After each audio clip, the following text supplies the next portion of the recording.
ఇద్దరు పోటీగా ఉన్నారు. ఓనమో నేను వస్తాను నాది సీటు అంటున్నాడు. ఎల్లబల్లి గారి సీటు కూడా నాది అంటున్నాడు. బోండామ్మ వ్యక్తిత్వం ఎలా ఉందంటే పిచ్చుక మీద బ్రహ్మాస్త్రం వదిలినట్టుంది బోండామ్మ మీద. విషయం ఏంటంటే వెల్లంపల్లి అనే ఆయనతో బోండామ్మ పోటాపోటీ అనేది కలలో కూడా ఊహించకూడదు బోండామ్మ అని.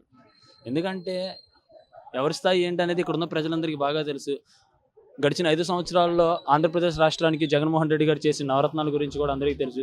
అదొకటి ఉద్దేశించుకొని వెల్లంపల్లి గారు ఇక్కడ వైఎస్ఆర్ కాంగ్రెస్ పార్టీ నుండి పోటీ చేస్తున్నారు. కాబట్టి అత్యధిక మెజారిటీతో వెల్లంపల్లి శ్రీనివాసరావు గారు గెలుస్తారు ఇక్కడ.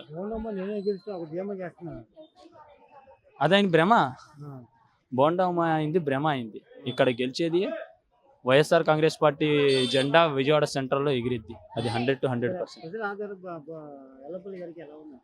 బాగుంది. ఇప్పుడు గడప గడప తిరిగా మన డివిజన్లో వచ్చి ప్రతి గడపలో కూడా హారతులు పట్టడం, ప్రతి ఇంటిలో షార్వాలు కప్పడం, ఇదంతా జరుగుతుంది. ఇది అందరూ చూసిందే. ఇంకా దీనికంటే ఇది బోండామ్మ వస్తాయి అన్నీ తిరుగుతున్నాయా? 4 చెంచాలను వేసుకుని వస్తాయి, ఇవన్నీ జరిగేవి కాదు, అవ్వట్లేదు. ఇవన్నీ ప్రజల్లో వెల్లంపల్లి శ్రీనివాసరావు గారికి మద్దతు బాగా ఉంది. రాబోయే కాలంలో సెంట్రల్ నియోజకవర్గంలో వెల్లంపల్లి శ్రీనివాసరావు గారు గెలుస్తారు. అది 100% ఖాయం. 13వ తారీఖున రేపు జరగబోయే ఎలక్షన్స్లో రిజల్ట్స్ జూన్ 4వ తారీఖున వస్తున్నాయి. దాంట్లో 100కి 100% వెల్లంపల్లి శ్రీనివాసరావు గారు ఇక్కడ అభ్యర్థిగా, పార్లమెంట్ సభ్యుడిగా కేసీఆర్ నాని గారు అత్యధిక మెజారిటీతో గెలుపుతారు. ఇందులో ఎటువంటి సందేహం లేదు. జగన్మోహన్ రెడ్డి గారికి వచ్చిన 175 స్థానాల్లో ప్రతి ఒక్కరు గెలిచి తీరుతాడు. ఇది అందరూ ప్రజలను ఆయన ఆశీర్వదిస్తారు. మళ్ళీ జగన్మోహన్ రెడ్డి గారు ముఖ్యమంత్రి అవుతారు. ఎందుకనంటే జగనన్న చేసిన మంచి మంచి పనుల వల్ల ఈయనే గెలుస్తాడు. బోండామ్మ ఏం చేశాడని గెలుస్తాడు? ప్రతి ఒక్కరికి, మహిళలకి, వృద్ధులకి పింఛన్లు తీపిచ్చాడని గెలుస్తాడా? లేకపోతే మహిళల మీద దాడి చేస్తున్నారని గెలుస్తారా? లేకపోతే ఇంటింటికి వచ్చి పింఛన్ ఇస్తుంటే తీపిచ్చేసి కోట్లకి వేసాడని గెలుస్తాడా? దేనికి గెలుస్తాడు?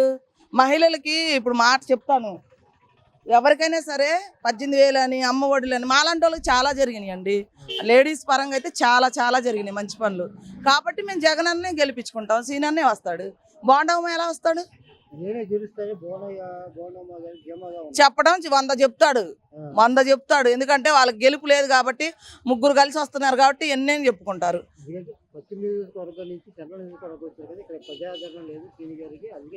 సీను గారికి ప్రజా ఆదరణ లేదని ఆయన అనుకుంటే సరిపోదండి.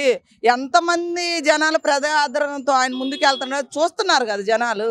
ఆయన బోండామ్మ ఒక్కటి చెప్పుకుంటే సరిపోదు కదా. ఆయనకి ఎంతమంది మద్దతు ఇస్తున్నారో, ఈయనకి ఎంతమంది మద్దతు ఇస్తున్నారో చూస్తున్నారు కదా జనాలు. మనం చెప్పుకోవడం ఎందుకు? జగనే గెలుస్తాడు, సీనన్నే వస్తాడు. ఎవరు ఎందుకు గెలుస్తాడు? వైసీపీ వస్తుంది. ఫ్యాన్ మళ్ళీ ఎగురుద్ది. సైకిల్ వల్ల తుప్పు పట్టిపోయింది, పోద్దని చెప్పండి అంతే. మాకు ఇంక రెండో మాటలేదు, మహిళలమే గెలిపిస్తామండి.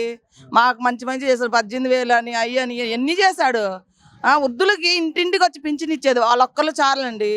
ఏమన్నా ఇప్పుడు వాలంటీర్లు ఉన్నారు, ఎన్ని మంచి. మేము ఇప్పుడు ప్రతి దానికి వెళ్ళాలంటే ఎక్కడికో వెళ్ళేవాళ్ళం. ఎక్కడికి? మున్సిపాలిటీ ఆఫీసులు కానీ అటు ఇటు పట్టుకొని బస్ ఛార్జీలు ఎన్ని అయ్యాయండి ఆడవాళ్ళకి. ఒక ఆటో పట్టుకొని వెళ్ళాలంటే రాను పాను 200 లేని ఆటో కూడా వస్తాడా? రాడు. కాబట్టి మాకు ఇంటికి తెచ్చిస్తున్నారు ఏది కావాలన్నా. ఒక ఓటర్ కార్డే కానీ మాట చెప్తా, ఒక ఏదైనా సరే ఆధార్ కార్డు కావాలన్నా, రేషన్ కార్డు కావాలన్నా, ఏదైనా ఇంటికి కావాలన్నా, అంతెందుకు ఇల్లు లేని వాళ్ళకి ఎంతమందికి ఇంటి పట్టాలు ఇచ్చాడు. అదేమనంటే ఏం చేసుకుంటారు ఏముంది. రాబోయే రోజుల్లో మహిళలకు అది చాలా ఏంటి. ఇప్పుడు మాట చెప్తానండి, ఒక 5 లక్షల ప్రాపర్టీ ఇచ్చినట్టే కదా. మరి ఆ ప్రాపర్టీ చాలా అసలు ఏమేమి ఇస్తున్నాడండి మాకు? ఏమిచ్చాడు? ఏం చేశారు ప్రజలకి? ఏమైనా చేయగలిగాడా? నేను బోండామ్మని తొక్కుతాను ఎక్కుతాను ఎవరు తొక్కలేరు. తొక్కి అయిపోయింది, తుప్పు పట్టిపోయింది. వేసుకొని తీసుకెళ్ళి ఉల్లిపాయలకి వేసుకోవాల్సిందే, అంతమించి ఏం చేయలేరు. అది ఒకటి గుర్తుపెట్టుకోమనండి జనాల్ని.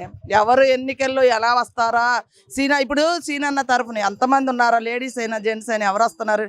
బోండామ్మ తరఫున ఎందుకు ప్రచారానికి వస్తుంటే తెలుస్తుందిగా మేము ఎంతమంది వస్తున్నాం, వాళ్ళు ఎంతమంది వస్తున్నారు అని.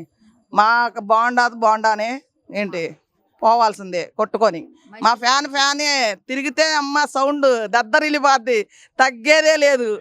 జై జగన్.